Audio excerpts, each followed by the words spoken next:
अस्सलाम वालेकुम जी, मैं हूँ आपकी होस्ट ज़ेबा और आप देख रहे हैं किचन विद ज़ेबा। आज मैं आपको मुर्ग मलाई बोटी बनाना सिखाऊंगी और ये बहुत मज़े की बनती है। यहाँ पे मैंने तकरीबन आधा किलो के करीब मुर्ग लिया है और इसके इस तरह से क्यूब्स बना लिए हैं।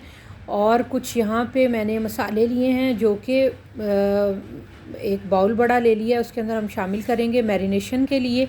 और ये बनाना बहुत आसान है, बहुत मज़े की बनती है। यहाँ पे एक प्याली फुल भर के मैंने दही लिया है, वो इसके अंदर शामिल करेंगे और विस्क की मदद से इसकी गुठलियाँ जो हैं उनको अच्छे तरीके से हिला के रिमूव कर लेंगे। और 6 अदद सब्ज़ मिर्चें और 1 टेबल स्पून धनिया जो है इसको अच्छे तरीके से कूट के दही के अंदर मैंने शामिल कर लिया है। 1 टेबल स्पून लहसुन अदरक का पेस्ट है वो इसमें हम शामिल करेंगे।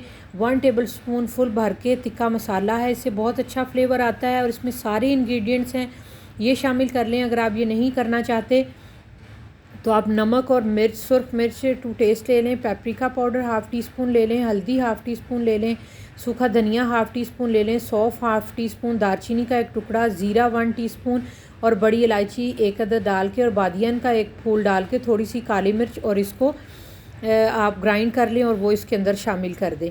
और मैंने यहाँ पे 4 टेबल स्पून फ्रेश क्रीम जो है वो इसमें शामिल की है, इससे बहुत अच्छा एक क्रीमी सा इसमें फ्लेवर आएगा क्योंकि मखनी हांडी है। 1 टेबल स्पून आप इसमें सिरका या लेमन का जूस इसमें शामिल करें और अच्छे तरीके से इस सारे मसाले को मिक्स करके हम 1 घंटे के लिए फ्रिज में रेफ्रिजरेटर में रख देंगे। जितनी ज़्यादा अच्छी मैरिनेशन होगी और इसको फ्रिज में रखेंगे, 2 घंटे भी आप रख सकते हैं तो इसका बहुत अच्छा टेस्ट आता है। तो अगर आपको जल्दी हो तो आप इसको इस तरह से भी बना लें।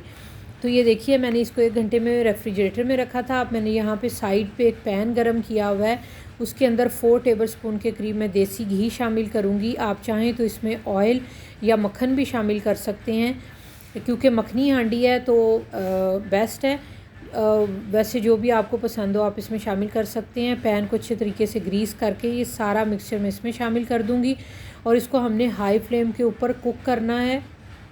दही अपना पानी रिलीज़ करेगा तो ये इसी में गल जाएगा। और ये चेस्ट का मीट है और ये दुनिया का वाहिद मीट है जो कि 5 मिनट के अंदर गल जाता है। अगर इसको लो फ्लेम पे पकाएं तो ये हार्ड हो जाता है। आपने इसको लो फ्लेम पे नहीं पकाना, कभी भी मैं अपनी हर वीडियो में बताती हूँ। तो इंशाल्लाह मैं बहुत जल्द मेरी जो नेक्स्ट रेसिपी है वो मैं आपके साथ चिकन टिक्का पीस शेयर करूँगी और आपने उसको ज़रूर देखना है।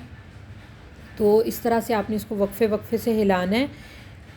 ये देखिए दही ने अपना पानी अच्छे तरीके से रिलीज़ किया है। हम इसको बगैर ढके जो है हाई फ्लेम के ऊपर पकाएं और अल्हम्दुलिल्लाह 5 मिनट के अंदर ये देखिए रेडी हो गया है। 1 टीस्पून इसमें मैंने कसूरी मेथी शामिल कर दी थी और इतनी सी ग्रेवी रहनी चाहिए क्योंकि ये हांडी है।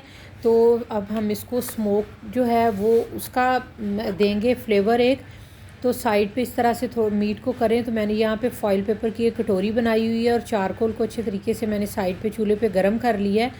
और जब वो लाल हो जाए तो आप इसके अंदर रखें। आप मिट्टी की कोई प्लेट या स्टील की भी ले सकते हैं और इसके ऊपर आप देसी घी या ऑयल जो है उसके चंद कतरे डालें और इसको हम ढक देंगे तकरीबन 2 मिनट के लिए ताकि जो स्मोक है उसका फ्लेवर अच्छे तरीके से इसमें आ जाए और ये बहुत लाजवाब बिल्कुल रेस्टोरेंट स्टाइल बनेगी। आप इसमें ये देखिए अल्हम्दुलिल्लाह बहुत लाजवाब खुशबुएं किचन में फैली हुई हैं। अब इसको डिश आउट करेंगे।